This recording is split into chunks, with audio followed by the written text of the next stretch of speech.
هذا ضياع، ولمسنا هذا الضياع وهذا التضييع في شبابنا. الآن كثير من شبابنا ولاؤه لأهل البدع، والله أهل الإخوان المسلمين أخبث أهل البدع عندنا. ثبت من كتاباتهم ومما دونوه بأقلامهم أن تنظيمهم قام على الروافض وعلى الخوارج وعلى الباطنية وعلى كل هذه الأصناف، وهذا يفضحه مواقفهم. فقد وقفوا مع الخميني طوال 8 سنوات ويمدحونه في كتبهم.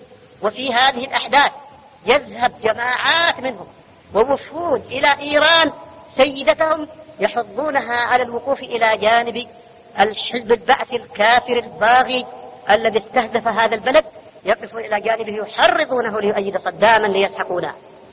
ويقول أحدهم يقف خطيبا فيقول إن المصباح الذي أضاءه الإمام الخميني قد أنار قلوبنا، وإن فكر الخميني سيحل مشاكل الأمة الإسلامية، بل سيحل مشاكل العالم أجمع، وهو عباس مدني. جواب على سؤاله.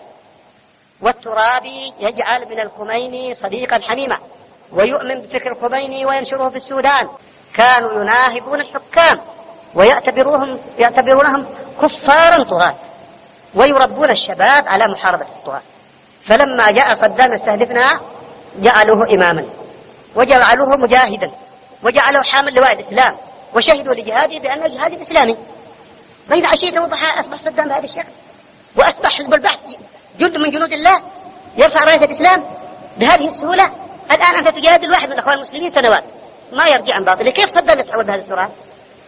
امسك لك واحد من الأخوان المسلمين واقرأ عليه 1000 آية واقرأ عليه 1000 حديث وصل على منهج السلف الصالح لا يرجع له. فكيف صدام البعثي الكافر الزنديق وحزب البعث يتحول إلى مسلمين؟ وكيف إيران الخميني بين عشية وضحى يسمع من أمة السنة؟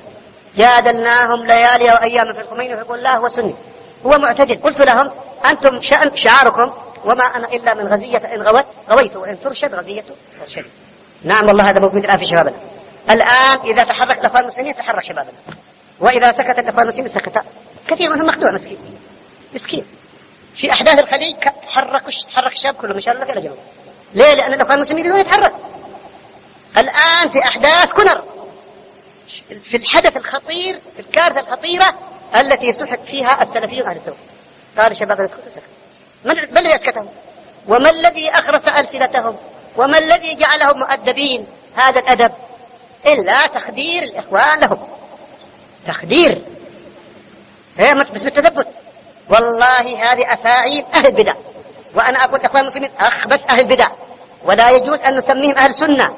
لماذا؟ لأنهم تربوا على منهج الخوارج والروافض، وهم يتعاطفون مع هذه الفرق كلها، مع الصوفية الباطنية، مع الروافض الباطنية، مع الخوارج، مع كل الفرق، ولا يتعاطفون مع السلفيين، ولا يرحمون السلفيين في العالم كله، ولا يسمحون للصوت الروافض أن يجلجل ويدوي في الدنيا وينتشر في أوروبا وأمريكا وشرق آسيا، ولا يسمحون للمنهج السلفي أن يتحرك ولا يرتفع له الصوت لا في الشرق ولا في الغرب.